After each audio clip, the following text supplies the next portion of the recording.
Hello student, बहुत बहुत स्वागत है डीके सर क्लासेज में। जितने भी प्यारे बच्चे क्लास 12 के हैं बाबू और बोर्ड एग्जाम 2025 देने जा रहे हो, तो हिंदी में आज की इस वीडियो से आपका 36 नंबर बिल्कुल पक्का हो जाएगा। क्योंकि आज की इस वीडियो में क्लास 12 हिंदी से व्याकरण में जो आपका क्वेश्चन खंड ख में आता है, आज की इस वीडियो में सीधे सीधे जो क्वेश्चन बताऊंगा वो 24 फरवरी को छप के आएगा बाबू। सेम इसी में से आएगा।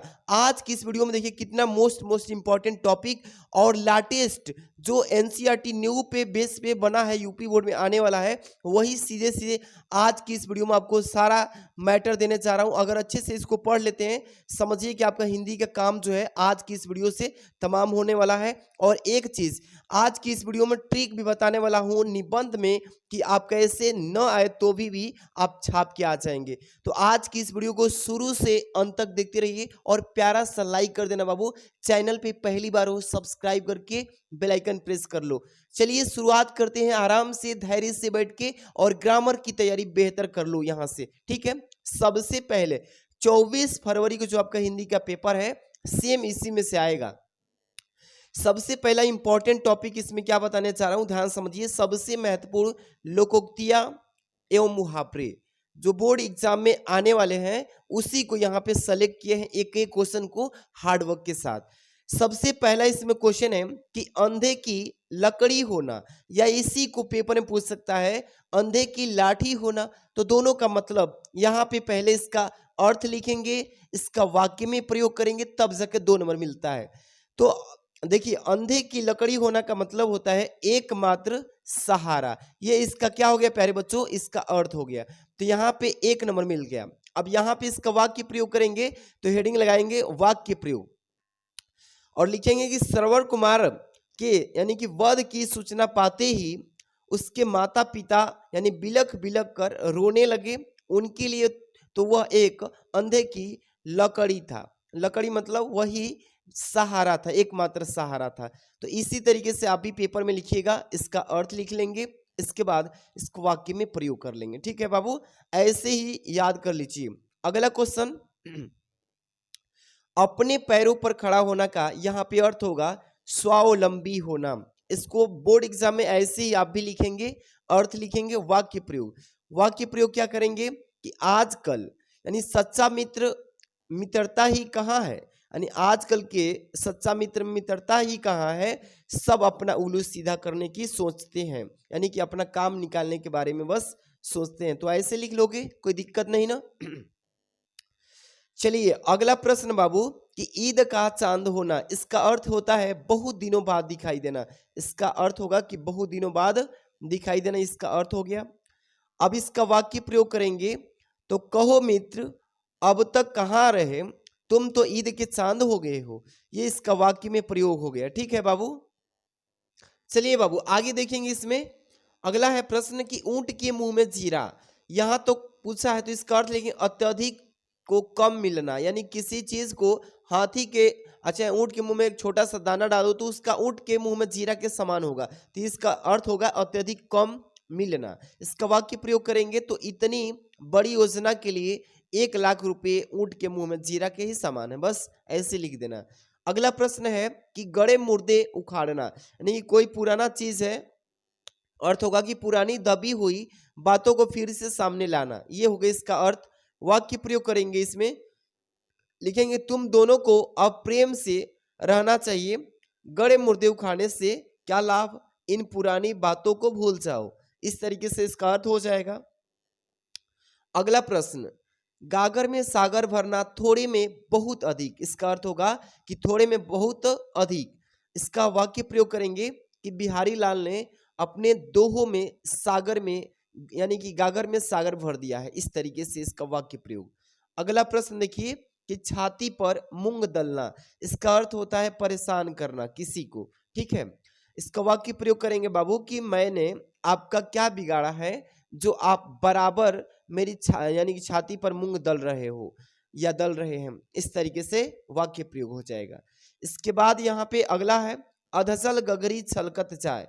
यहां तक इसका अर्थ लिखेंगे कि ओझा व्यक्ति प्रदर्शन अधिक करता है, ठीक है। इस तरीके से बाबू आप भी इसका अर्थ लिखोगे। वाक्य प्रयोग क्या लिखोगे इसमें कि उसने थोड़ा सा यानी कि धन क्या यानी पा लिया या कमा लिया, अब तो वह कार से चलने लगा। इस तरीके से इसका वाक्य प्रयोग हो जाएगा। अगला प्रश्न बाबू, थोड़ी सी तबीयत डिस्टर्ब चल रही है, मैनेज करिएगा। देखिए, ईंट से ईंट बजाना का अर्थ होता है पूर्णतः नष्ट कर देना। ईंट से ईंट बजाने का अर्थ होगा कि पूर्णतः नष्ट कर देना। वाक्य प्रयोग क्या करेंगे इसमें कि अपने पिता के यानी कि कत्ल का बदला लेने के लिए रघुवीर ने रोहन के घर की ईंट से ईंट बजा दी। इसी तरीके से आप भी करेंगे। इसके बाद चार चांद लगाना, इसके मतलब उस सौंदर्य में वृद्धि करना। और इसका वाक्य प्रयोग करेंगे तो यहाँ पे कि शरद पूर्णिमा को ताजमहल की शोभा में चार चंद लग जाते हैं। तो ये मैंने केवल आपको लोकोक्ति या मुहावरे में से 10 क्वेश्चन बताया है। इस 10 क्वेश्चन को अच्छे से रिवीजन करके जाना बाबू। अब हम चलते हैं अगला टॉपिक, यहां से ध्यान दीजिएगा, काफी मोस्ट इंपॉर्टेंट टॉपिक। ये टॉपिक जो देख रहे हो बाबू, ये महत्वपूर्ण शब्द युग्म, जो आपका शब्द युग्म आता है ना, वो आला ये कॉपी अच्छे से पढ़ के चले जाना। इसमें पहला प्रश्न है बाबू, अविराम अविराम। यहाँ पे सीधे मैं इसका अर्थ बताऊंगा। अविराम का मतलब होता है बिना रोके, अभिराम का मतलब और सुंदर। इसका मतलब अविराम अभिराम का मतलब बिना रोके और सुंदर, ये हो जाएगा। अब यहाँ पे आ जाइए, अंश और अंशु। अंश का मतलब भाग होता है, कोई छोटा सा भाग ले लीजिए, एक तरबूज के काट दीजिए 10 टुकड़े, उसमें से कोई छोटा होगा कोई बड़ा होगा।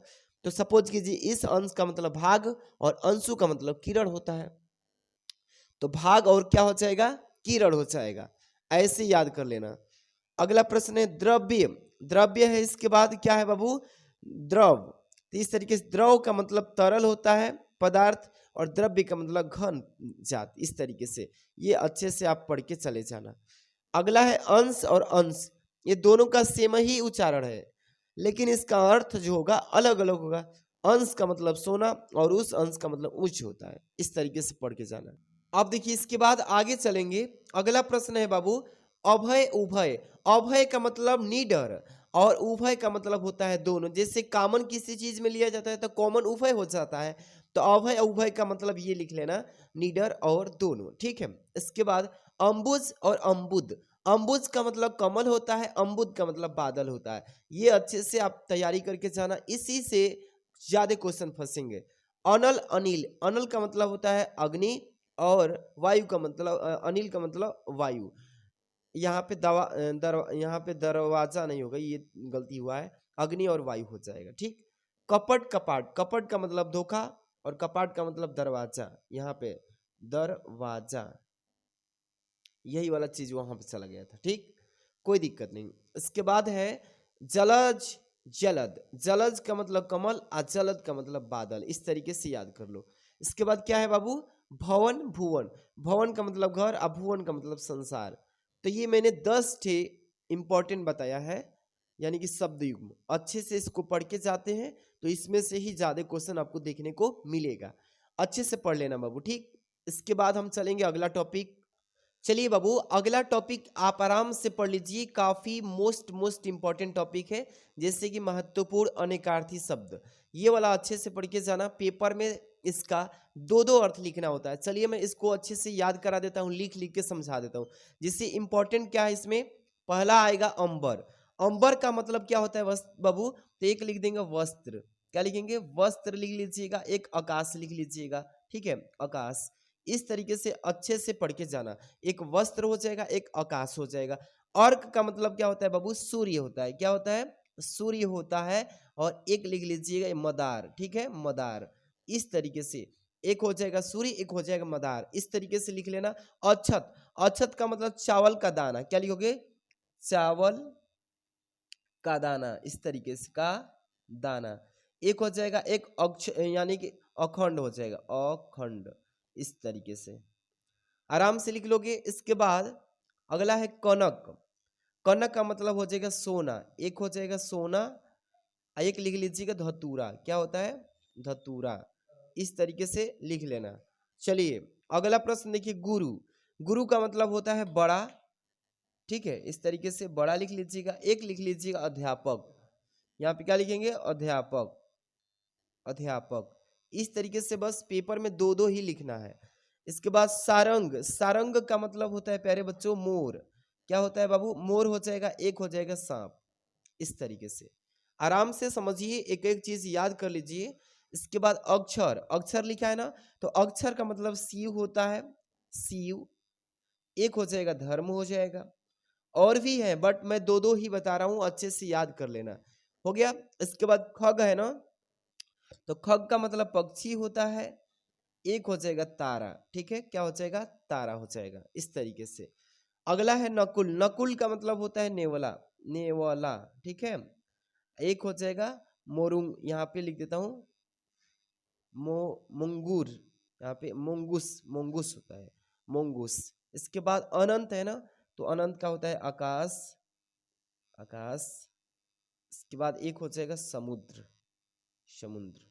इस तरीके से तो इस वीडियो में देखिए ये वाला अनेकार्थी 10 स्टेप बताया हूँ, इसके स्क्रीनशॉट ले लो, अच्छे से पढ़ लेना। ठीक है, अभी आगे वाला टॉपिक अब देखेंगे, मोस्ट मोस्ट इम्पॉर्टेंट। चलिए, ये वाला टॉपिक काफी बेहद ही इम्पोर्टेंट है, अच्छे से पढ़ के जाना है। देख रहे हो ना, अभी याद हो जाएगा। सभी बच्चे वीडियो को लाइक कर दो, चैनल पहली बार हो सब्सक्राइब करके जुड़े रहो। ठीक, चलिए क्या लिखा है महत्वपूर्ण यहाँ पे, अनेक शब्दों के लिए एक शब्द वाक्यांश लिखिए। बहुत ही सिंपल सा होता है, पेपर में हर एक साल पूछा जाता है। यहाँ पे 15 ठे बता रहा हूँ, अच्छे से पढ़ के चले जाना। बहुत ही सिंपल तरीके से पूछता है।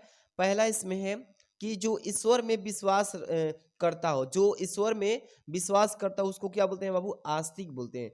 क्या बोलते हैं? आस्तिक। आप भी याद करके रखो, क्या बोला जाता है?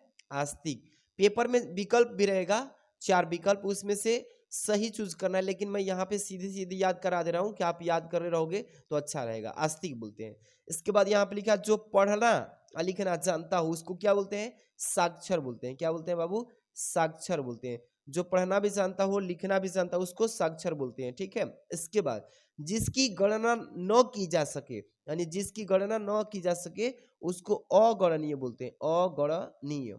इस तरीके से आराम से याद रखो, जो विकल्प रहेगा सही विकल्प लगाना। अगला प्रश्न है जो कभी जन्म नहीं लेता उसको अजन्मा बोलते हैं। क्या बोलते हैं?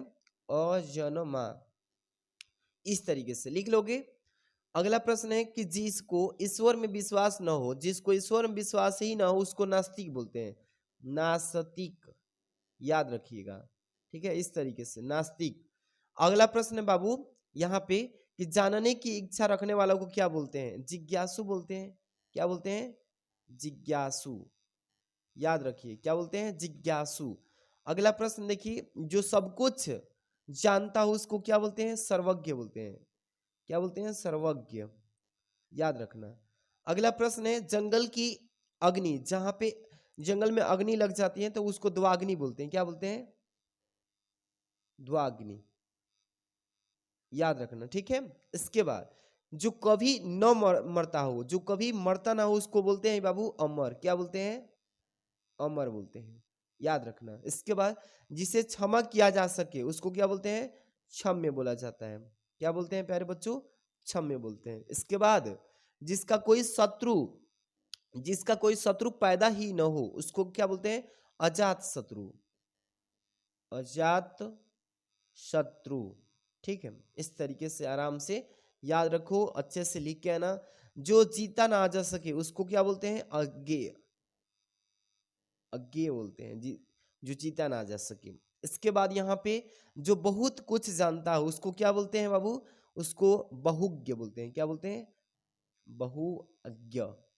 इस तरीके से याद रखना। इसके बाद विश्वास न करने योग्य चीज को अविश्वसनीय बोलते हैं, अविश्वसनीय। इस तरीके से याद रखना। इसके बाद जो है जिसे भुलाया ना जा सके, अविस्मरणीय, अविस्मरणीय। इस तरीके से बाबू पूरा ये जो है 15 अच्छे से पढ़ के जाना।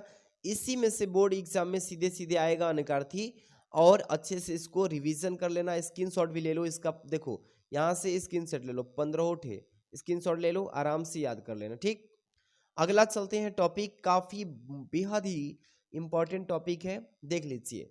इसमें लिखा है महत्वपूर्ण क्या है, वाक्य संशोधन। जो बोर्ड एग्जाम में वाक्य संशोधन आता है सही और मतलब अशुद्ध रहता है उसको शुद्ध करना होता है। काफी इंपॉर्टेंट लाया हूं, देख लीजिए। पहला इसमें है अशुद्ध वाक्य दिया है कि प्रधानमंत्री ने भाषण दिए थे। इसमें कौन सा शब्द है जो गलती है, तो यहाँ पे लिखेंगे उत्तर में शुद्ध करके कि प्रधानमंत्री ने भाषण दिया था। इस तरीके से थे नहीं होगा, क्योंकि यहाँ पे क्या होगा, था हो जाएगा, ये शुद्ध हो गया। अगला है कि इसमें समस्त प्राण यानी कि प्राणी मात्र का कल्याण है। इसमें से अशुद्ध वाक्य है, इसको शुद्ध करना है, तो लिखेंगे शुद्ध करके कि इसमें समस्त प्राणियों का कल्याण है। प्राणियों हो जाएगा, प्राणी मात्र नहीं होगा, प्राणियों का कल्याण है, इस तरीके से। ठीक है बाबू, ये सही है। इसके बाद अशुद्ध क्या है, अगला प्रश्न कि हिमालय पर्वत सबसे ऊंचा पर्वत है, गलती है। लिखेंगे शुद्ध में कि हिमालय सबसे ऊंचा पर्वत है, इस तरीके से सही हो गया। ठीक है, काफी इंपॉर्टेंट क्वेश्चन है। अगला है प्रश्न कि मैंने भगवत गीता पढ़ा है, ये गलती दिया है, इसको शुद्ध करेंगे कैसे कि मैंने भगवत गीता पढ़ी है, इस तरीके से। ये है आपकी, इसको स्क्रीनशॉट ले लो, अच्छे से पढ़ लेना। ठीक, चलिए अगला प्रश्न पे चलते हैं, काफी बेहद इंपॉर्टेंट क्वेश्चन के साथ, मतलब अभी वही है शुद्ध अशुद्ध। ये प्रश्न देखिए बाबू, वह जल से स्नान कर रहा है, तो क्या हो जाएगा इसका शुद्ध कि वह स्नान कर रहा है, जल से नहीं, वह स्नान कर रहा है, तो जल से ही नहीं कर रहा भाई, स्नान किया जाता है, तो ये शुद्ध हो जाएगा। अगला प्रश्न है कि मेरे को अभी जाना है, ये गलती वाक्य है, शुद्ध करेंगे मुझे अभी जाना है, ये शुद्ध हो गया।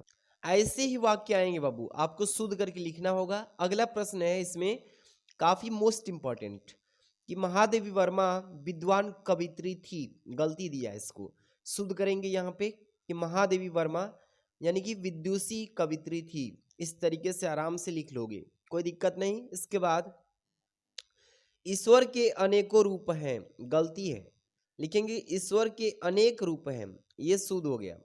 इस तरीके से आपको आराम से लिख लेना है। ध्यान से देखिए बाबू, आगे वाला जो टॉपिक है अब ये 6 नंबर का आता है, रस, अलंकार और जो छंद है, ये तीनों मिलके कितने नंबर का आता है, 6 अंक का आता है। अब देखिए इसमें रस में कौन कौन से पढ़ के जाना है, रस जैसे करुण रस, इसके बाद वीर रस, इसके बाद हास्य रस, ये तीनों काफी इंपॉर्टेंट है, अच्छे से पढ़ के चले जाना है इसको। और इसमें साथ में क्या क्या पढ़ना है बाबू, परिभाषा, परिभाषा के साथ में उदाहरण भी इसका देना है, उदाहरण अच्छे से लिखोगे तब वहीं जाके 2 नंबर मिलेगा इस पे। ठीक है, इसमें अलंकार में क्या पढ़ोगे, यमक अलंकार पढ़ लेना, रूपक अलंकार, ये दोनों जो अलंकार है काफी इंपॉर्टेंट है, 100% बोर्ड एग्जाम में ये पूछे जाएंगे, एक भी इससे बाहर नहीं जाएगा। इसके बाद छंद में क्या पढ़ोगे, जैसे दोहा पढ़ लेना, इसके बाद चौपाई छंद पढ़ लेना, ये काफी वायरल है, 100% गारंटी वाले क्वेश्चन हैं कि यही आएंगे। और इस वीडियो में इसका थ्योरी नहीं लाया हूं, एक नेक्स्ट वीडियो में इस तीनों का उदाहरण के साथ परिभाषा लेके आएंगे, क्योंकि एक ही वीडियो में 6 नंबर क्लियर हो जाए। तो इसको मैं टॉपिक को बता दिया हूं, अच्छे से पढ़ लेना है, इससे बाहर नहीं आएगा। चलिए अगला यहाँ पे क्वेश्चन है पत्र लेखन, क्या है प्यारे बच्चों, पत्र लेखन, ये भी बोर्ड एग्जाम में आपका 6 नंबर का आता है। अब देखिए यहाँ पे सबसे पहले 3 मोस्ट इंपॉर्टेंट बता देता हूं और इसमें से एक को सॉल्व भी करा देता हूं। चलिए सबसे पहला है बाबू कि अपनी गली या कहिए मोहल्ले, गली कहो या मोहल्ला कहो, ठीक, कि नालियों की समुचित सफाई हेतु नगर निगम के स्वस्थ अधिकारी को एक पत्र लिखने के लिए कहता है इसमें, और ये हर एक साल इसका 99% चांस है इस बार आने का। तो आप अच्छे से पढ़ के जाना है इसको, और अभी इस वीडियो में सिखाएंगे किसी भी पत्र लेखन को कैसे आप लिख सकते हैं। पहला तो ये मोस्ट इंपॉर्टेंट है। इसके बाद दूसरा है अपना कुटीर उद्योग प्रारंभ करने हेतु किसी बैंक के प्रबंधक को ऋण प्रदान करने हेतु एक पत्र लिखिए, इसको भी अच्छे से पढ़ के जाना है, ये भी काफी मोस्ट इंपॉर्टेंट है। इसके बाद तीसरा है किसी बैंक के प्रबंधक को कोई व्यवसाय करने हेतु ऋण प्राप्ति के लिए एक पत्र लिखिए, ऐसा ही क्वेश्चन आएंगे, ये 100% गारंटी वाले क्वेश्चन बता रहा हूं बाबू, ये इससे बाहर कुछ नहीं होगा। काफी बार ये पेपर में पूछे भी जा चुके हैं और इस बार तो आएगा ही आएगा। तो इस पे बता देता हूँ, अपनी गली या मोहल्ले में जो नालियाँ बनाई गई है समुचित सफाई के लिए नगर निगम स्वास्थ्य अधिकारी को पत्र कैसे लिखेंगे, और ये पेपर में इस बार जरूर आएगा। देखिए कैसे लिखेंगे। सबसे पहले फॉर्मेट समझ लो बाबू, एक एक चीज मैं आपके लिए इतना मेहनत कर सकता हूँ तो वीडियो को प्यारा सा लाइक तो कर देना, चैनल पहली बार हो सब्सक्राइब कर लीजिएगा। ये जितने भी मैं नोट्स दे रहा हूँ इसका अगर आप अभी तक कुछ नहीं पढ़े हैं तो फिर भी आप मात्र 149 रुपये में सभी विषय का ले सकते हैं। नोट्स परचेज कर सकते हैं, खरीद सकते हैं। अगर एक सब्जेक्ट लेना है केवल हिंदी या इंग्लिश, फिजिक्स, केमिस्ट्री, बायो, तो आप इस नंबर पे व्हाट्सअप करिए 630 791 और 2241 पे बोलिए सर मुझे नोट्स लेना है, तो एक सब्जेक्ट का 49 रुपया मिल जाएगा। इसी नंबर पे फोन पे कर दीजिएगा, ठीक है। आप स्क्रीनशॉट भेजेंगे तो 49 रुपये में एक सब्जेक्ट मिल जाएगा।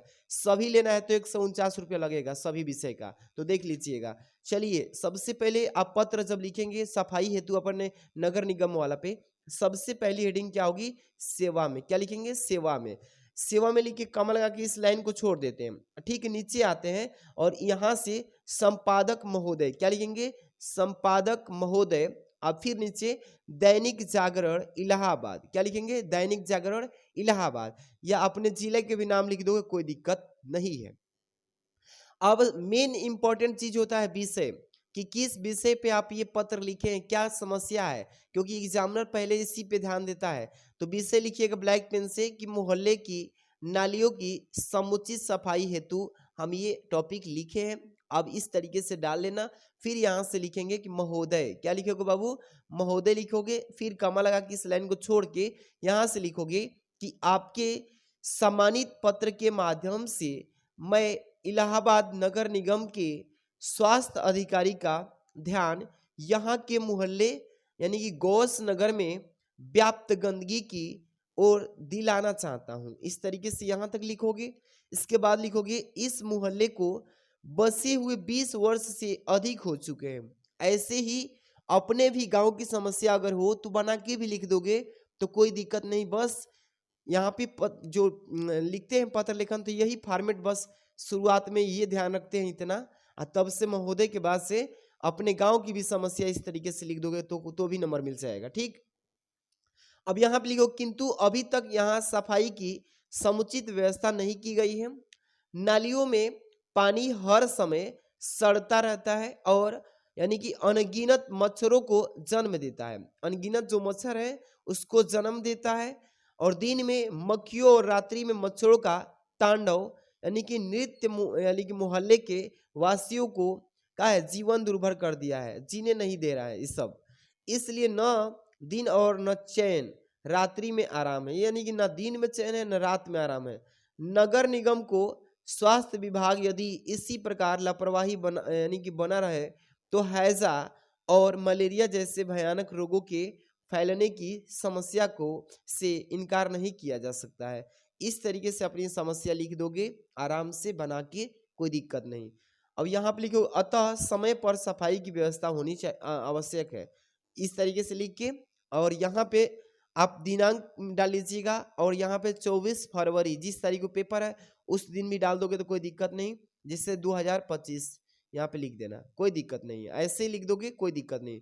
भवदी में बहुत बच्चे गलती करते हैं कि अपना नाम लिख देते हैं, तो नाम मत लिखिए, क ख ग लिख लीजिएगा यहाँ पे कमा लगा के, नहीं तो अ लिख लीजिएगा, अब ब लिख के कमा लगा के स लिख दीजिए। इस तरीके से भी सही हो जाएगा, कोई दिक्कत नहीं ना। इस तरीके से आप लिखोगे पत्र लेखन, आपको 6 नंबर मिल जाएगा। चलते हैं अगला टॉपिक, काफी मोस्ट इंपॉर्टेंट है, देखिएगा बाबू। इसको भी ट्रिक से समझाते हैं, कितने पेज लिखना है, कितने शब्दों में लिखेंगे। अगर कोई आपको निबंध नहीं आ रहा है तो फिर कैसे लिख के आओगे, छोड़ना नहीं है। सबसे मोस्ट इंपॉर्टेंट महत्वपूर्ण निबंध लेखन, ये काफी मोस्ट इंपॉर्टेंट है क्योंकि आपका ये 9 नंबर का पेपर में आता है बाबू। अब देखिए सबसे पहले 5 इंपॉर्टेंट टॉपिक बता देता हूं, इस बार इसी टॉपिक पे पेपर में आने वाला है। सबसे पहला है राष्ट्रीय शिक्षा नीति 2020। इसको नई शिक्षा नीति 2020 NCF ये जो है ना इसी पे दिया है।